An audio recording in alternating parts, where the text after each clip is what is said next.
Hello, everybody. So let's discuss one of my favorite topics, which is squirting. Now, squirting is also called by its scientific name, which is female ejaculation. But female ejaculation is also two separate entities, but they're kind of like in an umbrella term of female ejaculation. So female ejaculation is squirting, but it is also when a woman is able to ejaculate, which some women can ejaculate, a milky white substance that is produced in the skin glands, which is the female prostate. It's named the female prostate, it's not actually a prostate. And it is excreted typically post-orgasm. It looks like semen. It's basically composed of the same prostate antigens as semen is. It just comes out of a woman and it's excreted through the urethra but produced in the skin glands. Do you get it? Now, female squirting is a bit different. Squirting is more of a watery-like substance that's stored in the bladder and excreted through the urethra, either pre, during, or post-orgasmic state. Typically, ejaculation happens after orgasmic state, but some women can ejaculate without having an orgasm because their bodies are fucking fascinating. Now, let's just talk a little bit of statistics here. On average, between 5 to 10% of vulva owners can have a ejaculatory style orgasm. When we're talking about squirting, studies say about 50% of them can. So, moral of the story, not every single person may have the ability to have an ejaculatory orgasm. I think those studies are a bit skewed because squirting can come out like a little bit of a dribble, or it can come out like a gush. It had the amount of liquid that comes out during a squirting session varies depending on person to person, and there are so many factors and variables that also depend on whether a person can or cannot squirt. For example, in order to squirt, someone needs to feel safe within their body and safe with their partner, because it is a vulnerable experience, and because it's considered taboo, because there's not a lot of research on it, and there's definitely not a lot of discussion on it in sex ed, people think it's pee, which it's not, even though it is stored in the bladder and excreted through the urethra. It's two separate things, and so there's a lot of misconceptions of it. So some people fear their ability to squirt. There are people who go through their entire lives not realizing that they have the ability to squirt. It happens later in life. Why? Because I feel as women get older, we become more comfortable with our sexuality, making us feel safer, making us be able to explore our bodies in a way we haven't before. But typically, when you are someone who squirts, the sensation mimics having to pee, which also is kind of like a myth. So our bodies are fascinating. Sometimes it can happen like a gush. It just kind of comes out of you. Very surprising. Other times it can feel like you have to pee and then there's a release of the liquid, right? So some people may not realize that they actually have the ability to squirt because they get to the point where they feel that pressure, they feel the need to release, and they think, oh my God, I have to pee, and they pull back and they stop. Now the question asks the how to. And I just gave you a whole bunch of educational information beforehand. Why? Because, like I stated, a person may not have the ability to squirt. No matter what you do, no matter how hard you try.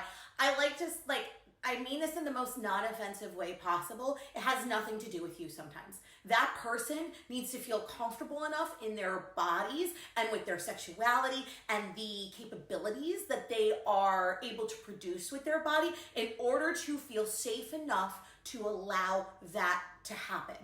Now, when we are talking about stimulation and what causes squirting, here's an answer you're not going to like. It's different for every single person.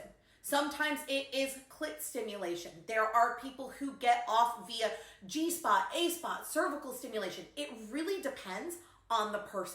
So if you are looking to help your partner squirt, I don't know why I keep air quoting everything, it doesn't exist. If you want to help your partner squirt, it is more about making your partner feel safe, educating them on what it is and how good it feels. It is about asking them what type of stimulation they like the most. It is about not putting pressure on that person to squirt, because remember, squirting isn't a performance, it's a form of pleasure. And I'm not saying all men, but some men want their partner to squirt to make themselves feel better and make it about them rather than about the experience of their partner. So just letting your partner know, like, I love this, I would like to try this, I want you to feel safe enough to do that. How can I support you in all of the above? And what type of stimulation do you like the most?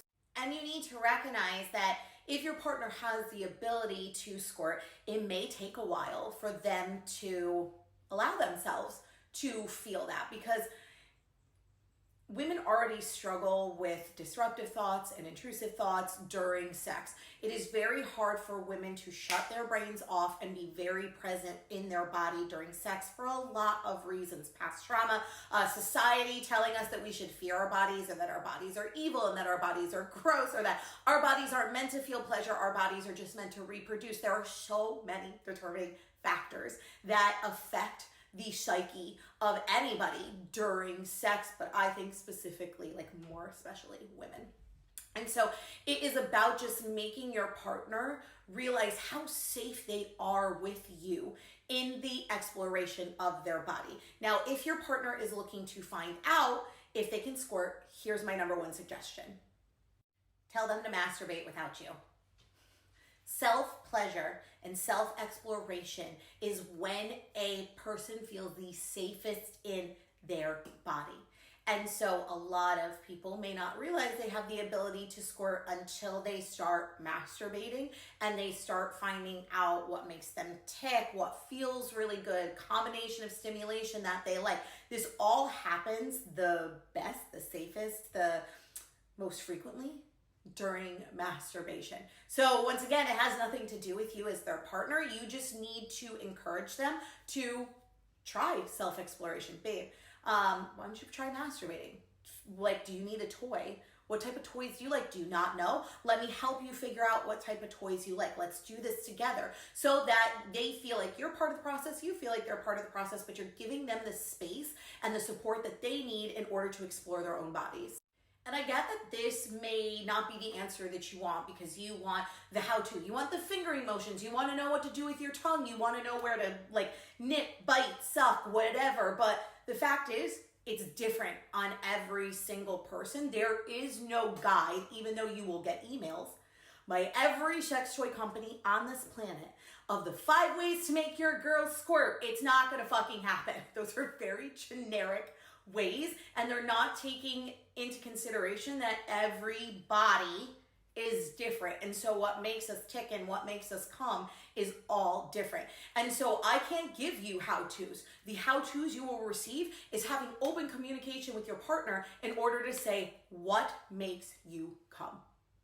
Teach me, guide me, show me, and then be open to being coached about your partner's body. That's the sexiest thing in the entire world, when someone's open to learn their partner's body.